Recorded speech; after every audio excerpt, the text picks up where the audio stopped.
What's up guys, and welcome back to another episode of the Realistic Career Mode. It's episode number 11 and today we are returning with the season finale as we take on Manchester United in the FA Cup final, going for our first piece of silverware and a European place heading into Season 2.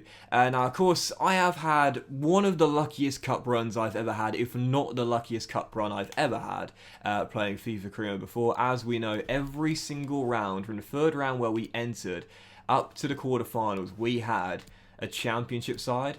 And then, of course, in the semi-final, we avoided both Manchester clubs, and after beating Crystal Palace by 2-0, we booked a place in the final against Solskjaer's side. Now, very briefly, before we get into the game, I am going to show you the sliders. Now, obviously, I've been talking about the fact that I've been adjusting them on a game-by-game basis this season to keep the series realistic, the results realistic, and the games challenging when they need to be. Now, what I've done is I've reset them all back to 50, apart from the injury frequency and severity for the user, which at the moment are at 85 and 65. For next season, I might tweak this one up a little bit, just because this season, practically every injury we've had has been a 5-day injury. Now, my process on this is very simple. A lot of you guys do ask me how I determine it. It is very simple indeed. I do tend to adjust them on a game-by-game basis. I'll be honest, sometimes I don't, and sometimes I leave them at 50. If I'm taking on a mid-table side, for example, that have been around us in the season, like Crystal Palace, West Ham, Everton, Fulham, or Everton I have up to a little bit this season. They've just underperformed for some reason.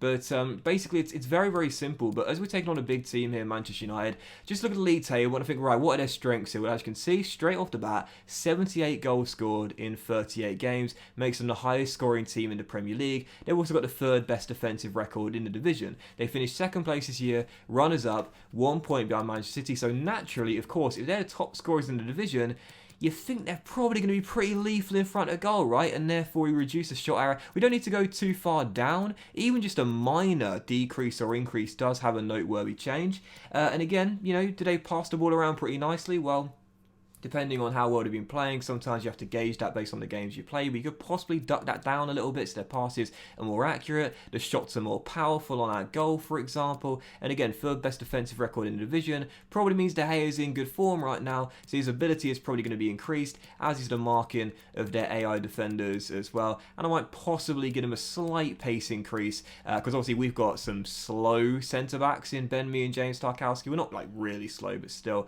we might possibly pop their pace up a little bit or pop ours down. For now, I'll leave it and see how things go. But also as well, obviously with the injury frequency and severity, that has been slowly increasing all throughout the season. 85 does sound high. I want to discuss this real briefly because I've mentioned it a few times this season. Don't be concerned, don't be hesitant to up the frequency, even possibly close to 90 as well. I've talked about it before. If you keep your injury frequency and severity back at 50, which is the default, you won't get any injuries all throughout the season. You might get one, possibly. It might be a training injury, but you won't get proper injuries. So a lot of you guys have been asking me for tips on sliders this year. Honestly, adjust them on a game-by-game basis if you've got the time, based on what's going on with the teams you're playing and how, you know, what your form's like, for example. But also, again, with the injuries, don't be afraid to go as high as we are at 85, because even though they've been on 85 since, I think, January, we still haven't had that many injuries, to be honest. So, yeah, definitely adjust the sliders quite frequently, again, if you want to keep it relatively realistic, and also give yourself more of a challenge, as well, as we'll be doing here. So I think for now, that would probably work okay. I've got to be honest, at times this season, I did pop them up a little bit too much for the AI, which is why some games I was just getting absolutely dominated. But it's all about experimentation, and over time you will learn what works for you. So there we go. So FA Cup final is indeed Manchester United. Reiss Nelson wants to play in it and not be on the bench. Of course, he's going to be in the starting 11 for this. And Rory Stone wants to terminate his contract. Rory. Go. Go, go, go, go. I'm looking for the creme de la creme, baby. You looked at it when we first put you in the academy, but now, not worth my time. So, heading to the game, as you can see, as we know, we are missing our talisman and our best player this season, Chris Wood. He's done with the ACL. We won't see him again until January of next year, probably. But otherwise, we're okay. Ashley Barnes is slightly unfit, but for the most part is okay to start. Jay Rodriguez is our top scorer in the FA Cup, so at least we know we've got him. I'm going to put Josh De Silva, who's been a great signing on transfer deadline day, in the starting 11. And I think I'm okay with that lineup. yeah, totally fine with it. So yeah, FA Cup final is indeed Manchester United. I'll quickly up the half length to 6 minutes here at Wembley, and yeah, let's dive into it. Excited, but also mindful of the fact we are massive underdogs. It'll be a huge challenge. I'm not expecting much, but come on, Burnley.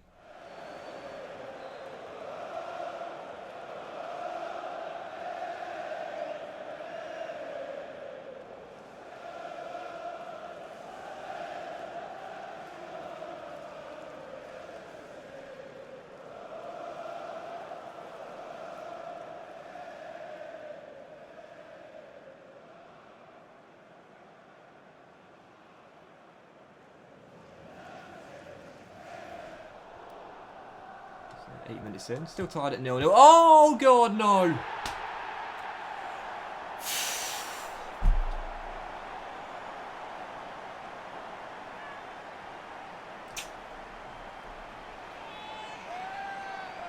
Well, we knew it would be a challenge. We knew we'd be underdogs. And I knew that any sort of mistake would be punished.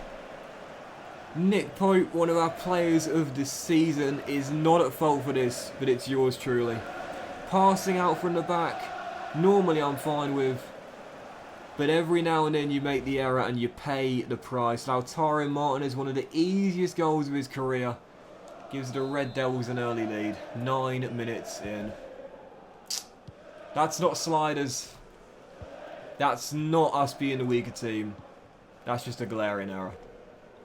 Come on. Come on. Put it behind you. Come on. Fernandes.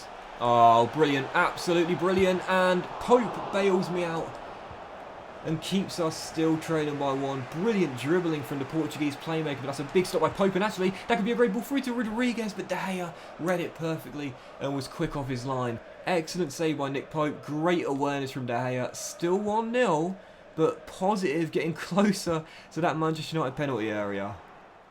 We are now beginning to grow in confidence a little bit as Henry has slid through. Go on, Rico. Oh, what was that?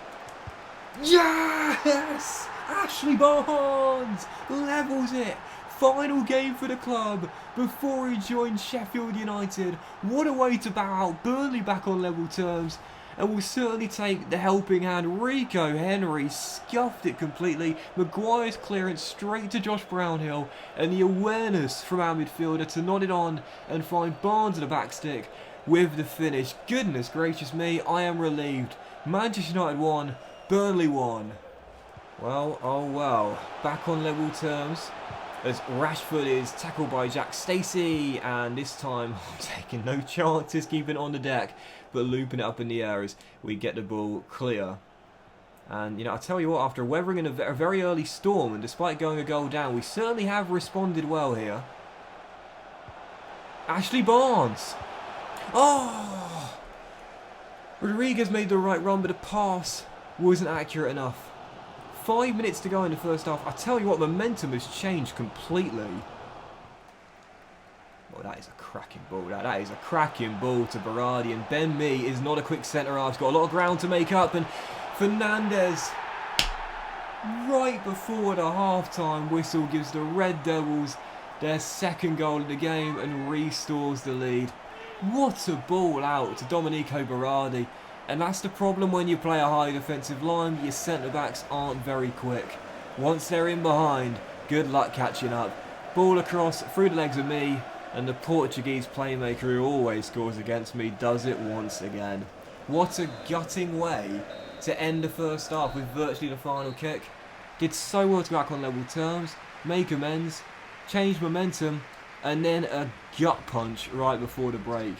But positives for sure, 45 minutes to go, still firmly in this. So based on the way we've played, it's going to be very hard to stop the Red Devils getting a third and possibly even a fourth at some point. But the encouraging side for me is that when we do go at them, we do look dangerous. And that's been really the case all season long. When we have taken on the big teams and we've been brave, we've normally got, if not points, at least some positives. And, oh! Oh, what a strike!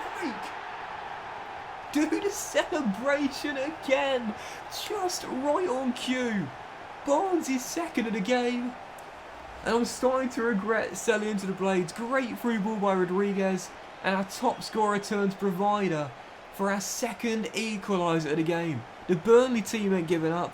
Back on level terms again. 2-2. And what a great way to start the second half off. Oh my goodness. Again. What a ball. What an outlet. Sure. Oh, no. Oh, I was too... Oh, Pope. I was too worried about the men in the middle. Forgot to mark the man that actually had the ball. But Nick Pope with an incredible save, as he's been doing all season long. Half an hour to go. I tell you what, if we can somehow stop the Red Devils from scoring again, we'll have Nick Pope to thank, I'll tell you that much. What a save. I'm starting to feel the pressure a bit now. Launching balls forward, being a bit too direct. Not wanting to pass out from the back after what happened in the early stages. Got to be honest here, this is now beginning to wear me down. The Red Devils keeping hold of the ball so well. Martinez every time he's on the ball looks dangerous, as does that man. Fernandes the goal scorer. It's coming, and Tarkowski. Oh, no, not again.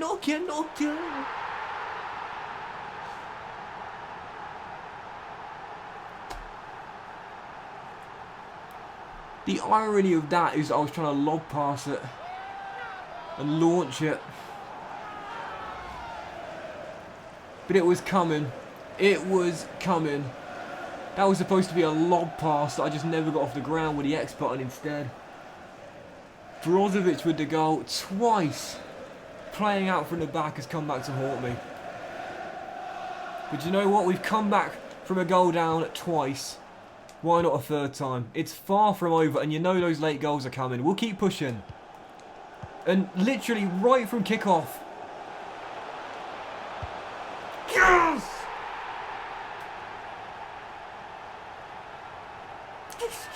Bring him back permanently. Reiss Nelson through. What a final! A game befitting the occasion. For an FA Cup final, this has been absolutely thrilling. 3-3, and there's still a quarter of an hour to go. As Luke Shaw down the left. Oh, he's played a lovely slip ball into Martinez. He's in behind Tarkowski, and oh, I can't believe this. Unbelievable. 7 goals in 76 minutes, and Martinez bags his brace. In behind Tarkowski, drills it past Pope. 4-3, we can't stop him. That's to find him at a normal time. Terrific, great game management from the Red Devils. They've just kept holding the ball, and we've been chasing shadows. Can't get it off them. 2 minutes of stoppage time, and I literally can't put a tackle in. I can't get it back. Fred beats Henry, and this is our last chance here. Got to get it forward quickly.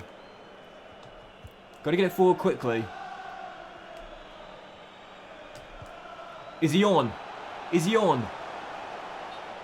No, he was off, and that will do it. I thought he was on, but he was off. And it is over. Well, I tell you what a thrilling final. Gutted to lose it, but based on how the game went, I'm not one bit surprised. The top scorers in the league scored 4. We battled back 3 separate times to level it, but we just couldn't stop the most potent attack in the Premier League this season. Absolutely gutted. Positives for sure, individual errors costing us, but certainly lessons to be learned and reasons to be pretty pleased with how well we performed, if not ending up with a silverware. We were massive underdogs. Thought I gave a good account of myself, to be honest, considering the challenge of the difficulty. I didn't think I did that badly, but unfortunately, no trophy.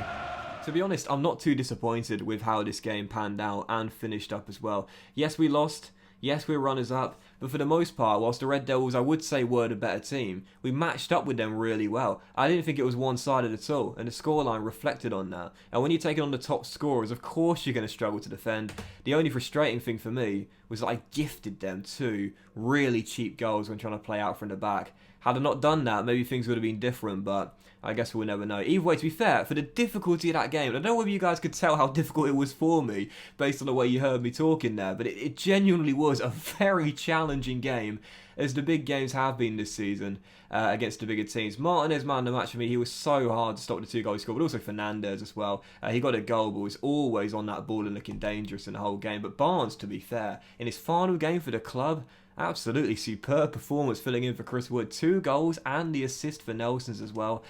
It's a shame to end disappointed with no silverware, but let's be honest here, major underdogs, incredibly tough. I'm not too disappointed by that. We'll be back. However, that will end today's episode and the season finale of our first season in the realistic career mode, guys. So I really hope you have enjoyed it, and if you have, then please do drop a like. What you'll see as we end the season off is the stats of our players on the screen this season. Rico Henry, by the way, what a signing he's been, growing 4 ratings to 78 overall. I'll quickly run through the stats of the players this season, and also I just want to say real briefly as well, thank you for all the support on season 1. You know, obviously doing a series like this is very challenging. You know, the most challenging aspect is trying to keep it as realistic as possible. But I must say, for our first season, I thought we did a really good job with the transfers, both the signings and the sale departures as well, and sale destinations, I should say, as well. It's been really enjoyable, and I'm looking forward to season 2, man. Should be really fun. Hopefully, after a 12th place finish and an FA Cup final appearance this year, we can build on heading into season 2. Hopefully bring this guy back permanently. He's going to be my main target in the summer transfer window. And who knows, maybe next season, if we're lucky, make some smart signings and get a little bit of good fortune along the way. Breaking into the top 10, first piece of silverware. Well, who knows. But that was today's episode, though, and the season of the Realistic Career Mode, guys. So massive thank you for watching. Hope you have enjoyed it. And if you have, then please do drop a like. Much love to you all. Have a fantastic day. And I'll see you for the start of season 2 as we begin our second campaign at Turf Moor very soon.